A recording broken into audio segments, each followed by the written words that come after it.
Ko'pchilik klientlarimiz talabına göre bugün sizlere gaz plitalarımızı bahaları bilan tanıştırib o'tamiz. Hammaga assalomu alaykum. Ko'pchilik bizlardan gaz plitalarimiz bahalarini so'rabdi. Aynan shu premium segmentdagi yaxshi gaz plitalarimiz bahalari bilan aytib o'tinglar debdi. Shuning uchun sizlarga do'konimizda turgan eng zo'r gaz plitalarimizni bahalari bilan tanishtirib o'taman. Undan oldin esa bu videomizga bir like bosib, obuna bo'lib turing. Videoning oxirida hammasini bilib olasiz. Eslatib o'taman, bizning do'konimizda gazlarimiz bahasi 1.800.000 so'mdan boshlanadi. Kommentariyaga yozib qoldiringlar. Keyingi safar arzon bahadagi gaz plitalarimizni chiqarishga harakat etamiz. Birinchi ko'rsak gaz plitamiz Zifir brend tomonidan ishlab chiqarilgan bo'ladi. Ustini choyallarni e'tibor beringlar, qolingati sifatlanib ishlangan 4 ko'zli 4 sam gazda ishlaydigan varianti bo'ladi. Bundan tashqari ustidan e'tibor bersangizlar, poli nerjavikadan ishlangan bo'ladi, zanglamaydi, churmaydi. Ruchkalarga ham ahamiyat beringlar, sifatlanib ishlangan. Yurtak o'tirishlarga umuman shart emas, spichkasi bor.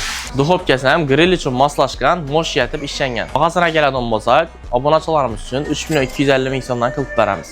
Keyingi ikki gaz plitamiz ham bir xil firmadan, ya'ni Ferre firmasidan ishlab chiqarilgan bo'ladi. Ferreni bilasizlar, faqatgina yaxshi gaz plitalarni ishlab chiqaradi. Bu gaz plitalarimizni boshqa gaz plitalardan ajratib turadigan eng zo'r taraflari oddiy spichkasi bo'ladi, gaz kontroli bo'ladi. Gaz kontrolini bilasizlar, agar ustidan suv to'kiladigan bo'lsa, gazlarni o'chib qoladigan bo'lsa, gazni avtomatik ilib beradi. Bundan tashqari duxovkasining ichida svetlari bo'ladi, grillari bo'ladi, usti pastdan oddiy boshqarsizlar bo'ladi, ventilyatorlari bo'ladi. Ventilyatorning vazifasi ichindagi issiqlikni hamma bir xil yerda tarqatib beradi va ovqatlaringizni bir xil yerda pishishini ta'minlaydi. Bundan tashqari choyallarga ahamiyat beringlar, sifatli qalin etib ishlangan bo'ladi. Hattoki oddiygina ruchkalarni ham shunday sifatlab ishga qo'ydilar. Ya'ni sizlarga ko'p yillar xizmat qiladi. Duxovkasining oynasini keladigan bo'lsak ham, qalin ikki qatli oynasi bor, ya'ni ichida issiqlikni ujratib turadi. Endi eng zo'r yeri bahosina keldik. Faqatgina Instagramdan va YouTubedan ko'rgan obunachilarimiz uchun bahosini 4.300.000 so'mdan qilib beramiz. Xohlasanizlar bu variantni, xohlasanizlar bu variantini. Ko'pchilik gazlarimiz razmeri 58 lik bo'ladi, lekin bu gazlarimiz razmeri 60 lik, ya'ni 60-60 cm bo'ladi.